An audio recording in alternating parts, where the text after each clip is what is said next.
What's up, guys? Anders here with another patch notes video for you guys.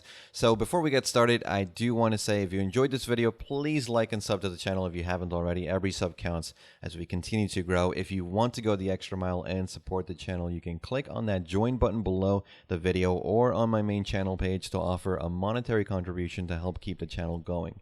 Every membership donation will give you some small perks and a personal thank you after every video I make. Now on to the patch notes. We have quite a few major updates for this week. The first major update is called the Ornette's Spirit Essence and Odor's Spirit Essence Infinite Potions, basically. So if you want the HP potion, you're going to have to be grinding Shere Khan, Blood Wolves, Ronoros for the relics, and you also need 30 Garment Scales and 300 Peridot Leaves to have the HP potion. It's going to take quite a long time. The HP potion doesn't seem too bad if you just want to go for it. The mana potion, though, you're going to need to grind Shira Ruins, Manchomes, you need to gather Navarn Steppe, have Dragon Fossils, 100 Earth Rumbling Shards. Just combine all of that to get the mana potions. It's a little bit harder, in my opinion, to get the mana potion than the HP potion. But if you want to go for that, you can. But keep in mind, a lot of people are going to be going for it starting today. So you may want to wait a month or so before going for it if maybe your gear is not as high as these other people. So you don't get completely deleted while trying to grind Shira or Shuriken or something. Now, the next major update is called Ebenruth's Knoll. An Etheric Carrick equipped with this Ebenruth Knoll can use Breezy Sail twice consecutively. That's really good. You can obtain Ebenruth by processing 1,000 Okila's flowers and 1 Okila tear, and you can obtain Symbol Engraved Knoll and other valuable items from a treasure chest of a sailor at a low chance. You can also now obtain a moss-covered map at a low chance when defeating saltwater crocodiles. And the last major update for the week is also sailing related, called Focus Fire as a skill. So in Focus Fire mode, you can quickly shoot cannons to targets far away since you do not have to hold the mouse buttons. The port side and starboard cannons will now have separate cooldowns as well. So as you're reloading on the starboard side, you can actually start shooting on the port side. Really good change. You can also now fire simultaneously from both the port side and the starboard side by clicking both left click and right click at the same time while on the default firing mode. Really good change for sailing.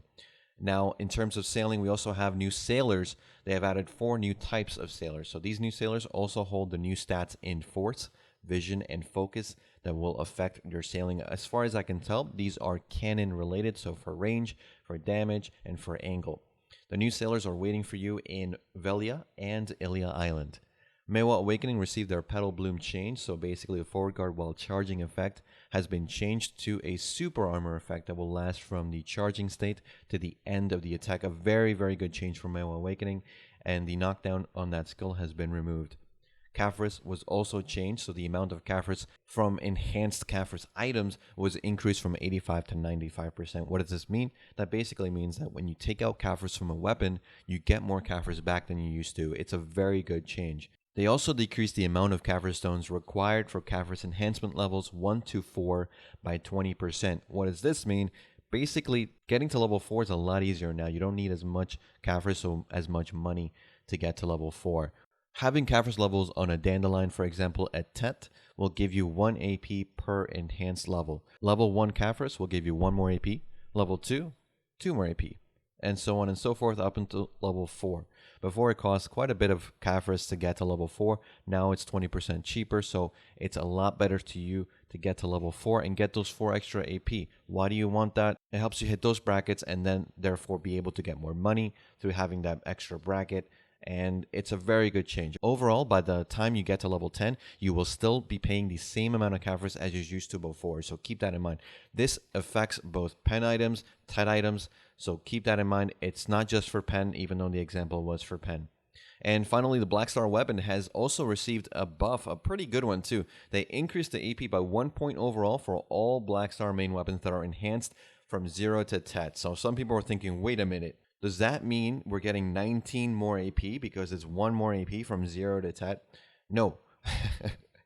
It's just 1 more AP that you get. So if you have a Blackstar, you have 1 more sheet AP that can actually help you hit those, again, brackets that are very important. If you're a Tet, 1 more sheet AP. There you go. And that's pretty much it. If you're a Pen, you don't even care. Now, as for Korea, we get the Garment changes that we talked about in test server. So the pattern that interacted with the statue has been removed.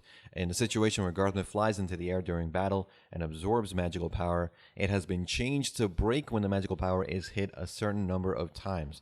If Garment does not stop absorbing magic from the air, it casts a powerful magic attack. And when Garment flies to the sky and howls, the health of Coctum has been increased and more Coctum will appear. They also fixed the phenomenon where Garment goes up into the air immediately after coming down to the ground during a battle. Thank God, that's so annoying. And they also fixed the frequency of Garment's jumping attacks during combat on the ground. Again, a very, very good change. And there's also a bit of waiting time before Garment casts a powerful attack. And because he's going to be on the ground so much more now, they've increased his health by 20%, which is not really a problem. The problem was actually being able to hit the guy.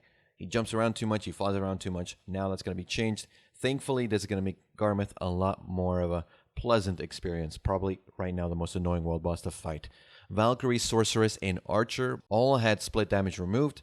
Archer specifically says removed split damage on awakening skills, so I don't believe that they have pre-awakened skill split damage removed. A lot of people keep asking me, what is split damage? Could you please explain?